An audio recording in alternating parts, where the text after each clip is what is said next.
હે family, welcome back to my channel life with Jigna. કેમ છો તમે બધા? આઈ હોપ તમે બધા મજામાં જ હશો। તો અત્યારે આજે સાંજના વાગ્યા છે 5:45 અને હું બનાવી રહી છું પાલક પનીરની સબ્જી। તો તમને લોકોને રેસીપી બતાવું એવું વિચાર્યું। તો પાલક પનીર માટે મેં મમ્મીએ બપોરે જ પાલકને બાફી લીધું હતું અને એને ઠંડુ કરીને મેં એની અંદર પાલક, આદુ, સૂકું લસણ અને લીલા મરચાં એ ટુકડા નાખી છે ને હવે એની ફાઇન પેસ્ટ બનાવી લઈશ।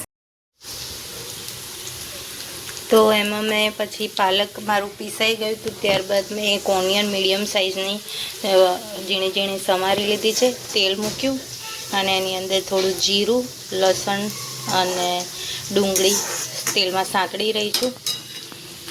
તે સળતળાઈ જાય પછી આ પેસ્ટ હું ઉમેરી દઈશ, જે એની અંદર મેં પાલકની પેસ્ટ બનાવી છે તે એડ કરી દેવાની છે।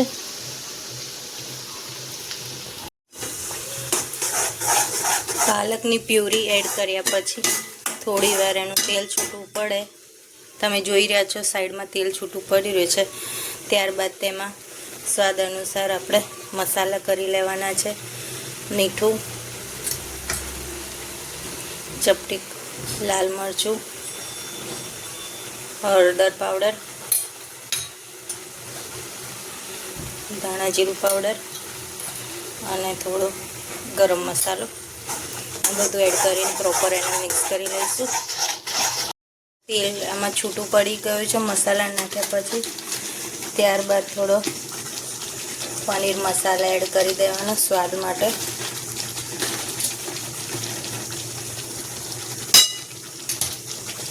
એને પ્રોપર મિક્સ કરી લઈએ।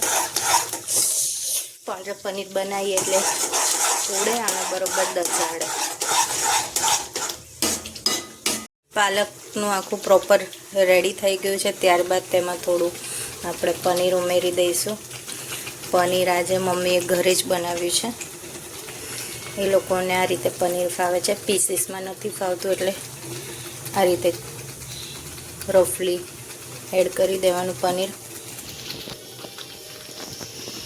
તમે જોઈ શકો છો પાલક અને પનીરનું સબ્જી રેડી થઈ ગયું છે, તેલ પણ છૂટું પડી ગયું છે। તેલ થોડું મેં ઓછું જ એડ કર્યું છે કારણ કે સબ્જીમાં બહુ તેલ મમ્મી લોકોને નથી ફાવતું। થોડી વાર મેં પનીર નાખ્યા પછી થોડું ઢાંકી દીધું હતું, ત્યારબાદ જો પનીરની સબ્જીની રંગત જ કંઈક અલગ લાગી રહી છે। તો આ છે મારા પાલક પનીરને સબ્જીની રેસીપી। તો વાગી ગયા છે સાંજના 6:45 અને અત્યારે ખીચડી વઘારેલી બનાવી, પાલક પનીરની સબ્જી બનાવી છે અને રોટલી બનાવી છે।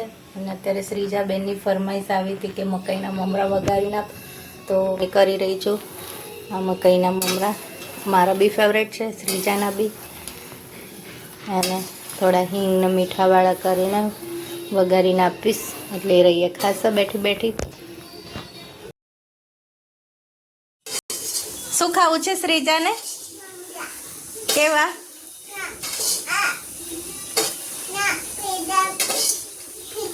પીડા? મીઠું નાખ્યું, આપું હવે? ઓકે।